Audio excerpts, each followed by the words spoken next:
Okay. Okay, so we are looking at the leadership behaviors, and I know that we have a few kind of mixed colors, when we think about the circle. And one kind of basic way of thinking about like what's going on inside us is to imagine that the psyche is like a circle. That's what Carl Jung said.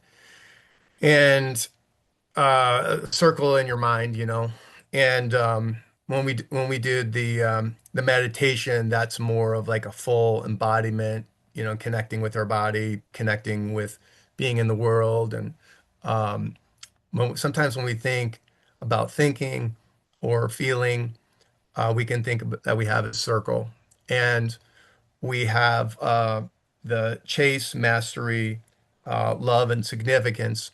And on the circle here, we have, red energy, green energy, yellow energy, and blue energy. And then we have a combination of the two energies, which uh, connects into leadership styles. Okay. And we talked last month about balancing.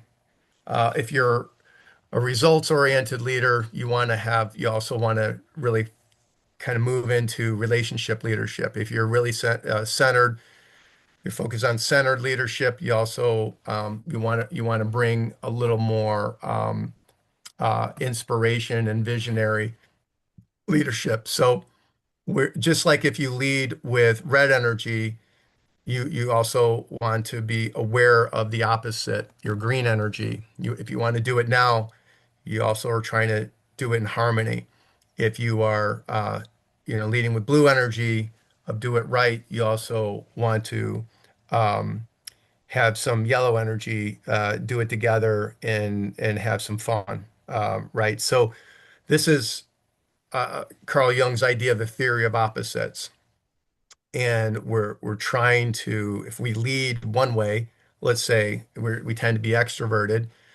We also want to be aware of our introverted side. If we are more of a thinker, we want to be aware of our feeling side. So the idea is that this theory of opposite plays out in our unconscious, and it's also part of what we're trying to do is moving towards integration. So last month we went through agile thinking, which is a blue energy, changing the way you're thinking. What's plan B? We talked about leading from within, which would be kind of self-care or bringing your tone down, kind of sensing what's going on for you when you're interacting with someone. We talked about facilitating development, which would be like mentoring, and we talked about fostering teamwork. You can see that left side of the circle is a little more of that blue-green energy. So that is introversion. Uh, and the blue energy, kind of pure blue, would be that agile thinking, leading from within, be a combination of green and blue, facilitating development, a little more moving into the green, and then fostering teamwork is adding a little bit of a yellow. So today we're going to focus on the next four, and this is more extroverted um, energy and involves connecting with others. It involves uh, some feeling and thinking, we're going to look at communicating with impact, which is that relationship and visionary leadership. How do we communicate with impact? Think about that. Even the text message, even texting or emails, like are we trying to communicate with impact, or are we just having kind of a transactional information exchange, creating a compelling vision? And this is more a visionary leadership of where we're really trying to use our imagination and really kind of move to a different level, leading. change, and delivering results. And sometimes this kind of on this AI concept of like, look what's going on in our world right now with technology and artificial intelligence. You could look at um, Dario Amodei from Anthropic, and what how he's trying to kind of create a compelling vision. If you're looking at what's going on with the future, autonomous drivers, um, uh, like we're really in this place of like, wow, how is our future going to change? And some of it's exciting, some of it's really terrifying. And so a lot of that is tied into visionary leadership and results leadership. Okay, so let's begin with communicating with impact. Um, What communicating with impact is really thinking about how do we inspire and influence with emotional awareness, right? The best leaders communicate with impact through powerful mix of meaningful articulation, uh, uh, demonstrative passion, convincing optimism. Um, they use their unique insights into different members of the group to ensure they always respond with appropriate levels of enthusiasm, humor, and empathy.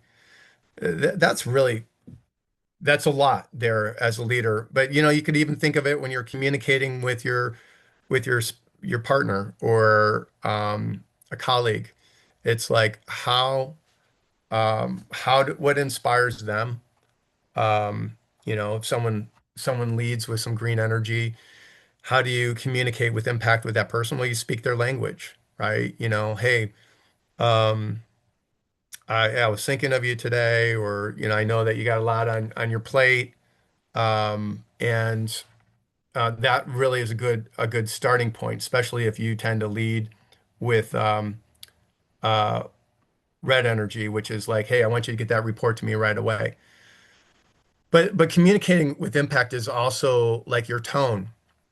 It's also your body language, right? If you're upset, how do you express like Katie kind of her situation? Um, how do you communicate that you're frustrated while you are, also kind of staying grounded and staying poised?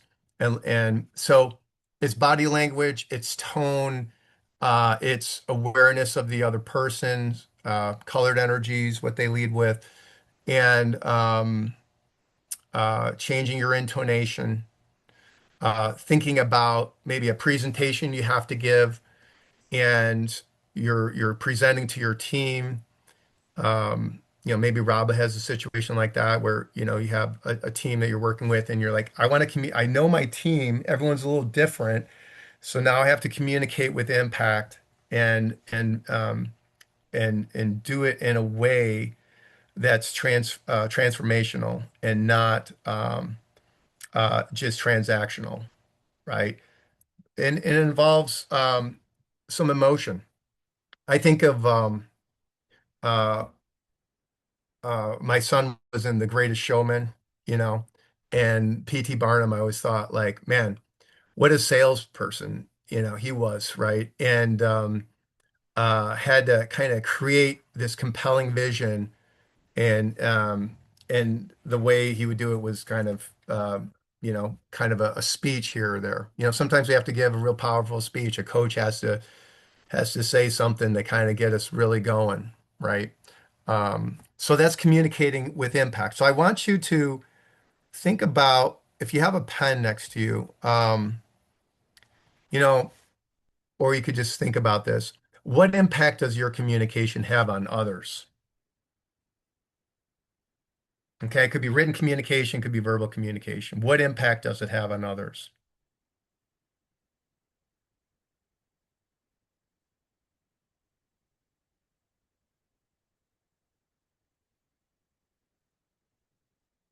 And take some time, um, and think about that for yourself and write it down if you are able. What impact does your communication have on others?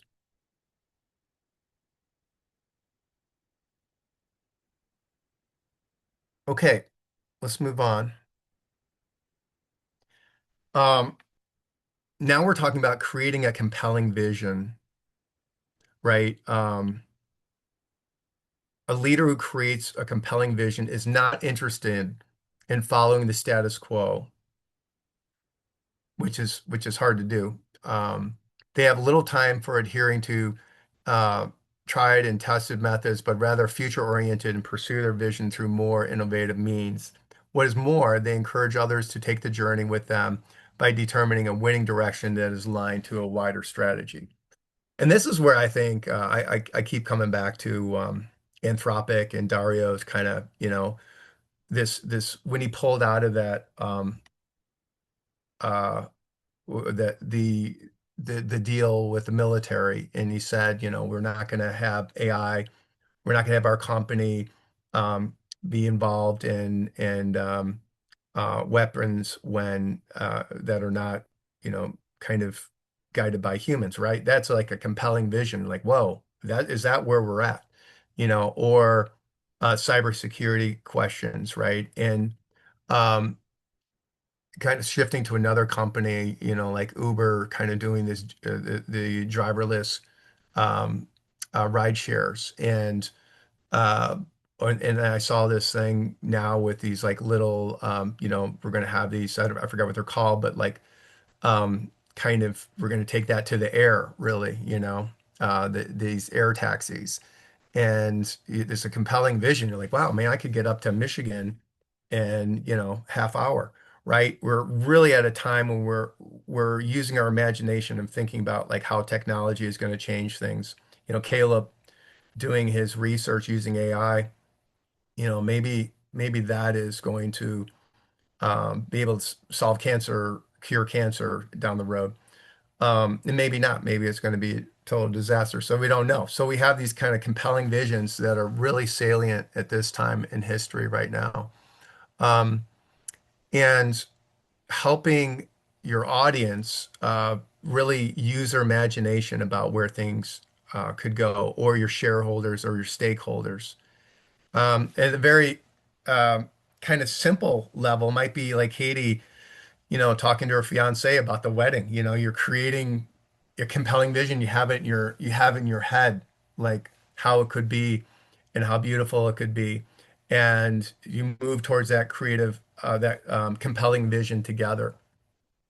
Okay, so um, this question just is to think about: how do you define what is a compelling vision? How could that apply to your life, your team, your family, your partner? What is a compelling vision? How can you access a compelling vision? Probably something that inspires a little bit of fear, but if it turns out well, would be amazing. Yeah, that's pretty good, Caleb. Yeah. A little bit of fear, like, whoa, this is not the status quo, but it could be amazing. Yeah, some people would call it a stretch goal. Yeah, stretch goal for sure. I like that. I'm gonna write that down.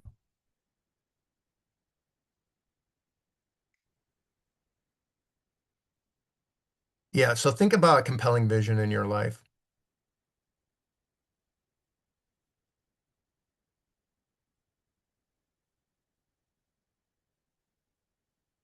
Okay, let's move on. Again, we're kind of in this like yellow energy place, right? Like love, um, uh, doing it together, doing it with joy, a lot of emotion sometimes. A stretch goal involves some emotion, some analyzing, but it's also communicating um, the message. Okay, now we're moving into a little more red energy, leading change, initiating and directing transitions. Leading change requires a multitude of capabilities that span both people and business related criteria.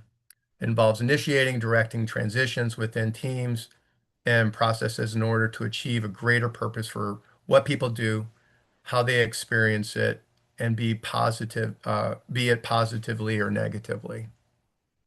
Changes is scary. Like Caleb was saying, it can be exciting or scary as well, you know, and it could be on a real like small level, like Colin and Amy thinking about the planning the festival and how do we want to change it from last year or how do we want to change it next year to kind of big level organizational shifts. It might be in the pharmaceutical field, the medical field. It might be not for profit. What's happened might be college. Uh, opportunities, what or is there going to be change there with the cost of college and the shift towards AI technology and entry level jobs and all that. I mean, a lot of like change energy in the air. So that's the big picture, but bring it down to uh, your level, and that would be thinking about what do you want to change for yourself, for your organization. And again, some things um, you can't control. You don't want to get into like I like my partner to I want to change my partner. That's codependence. But you're thinking of like how can I create change for our relationship, or how can I create change for our team or for our company? What could I do? What can I control?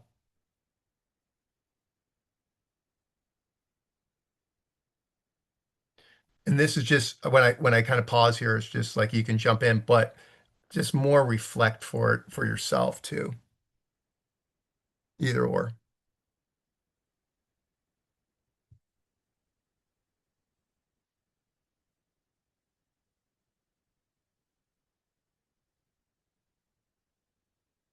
And you can write something down or just reflect on it.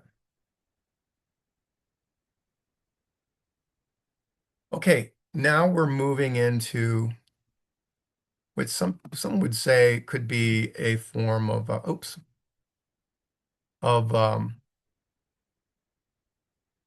what could be moving into transactional leadership, and that's delivering results, right? Um, and this is the last of the eight behaviors. Planning and executing for success. If an organization is to deliver on its value and have its intended impact, there must be clear and meaningful goals aligned to these.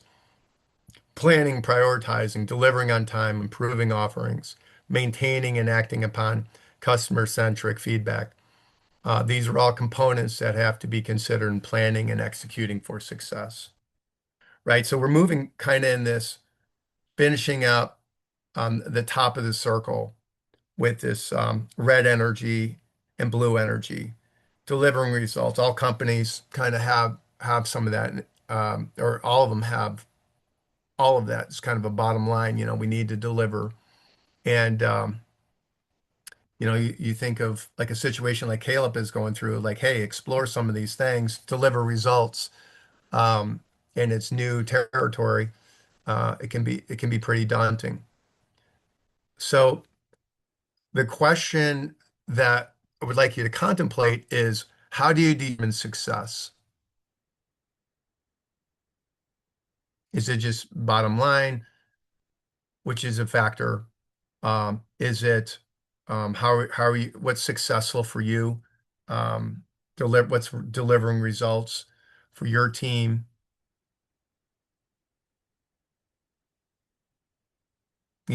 Rob, years in his industry, kind of like what's delivering results at this point, or what's determining what's success at this point, what's success for the team.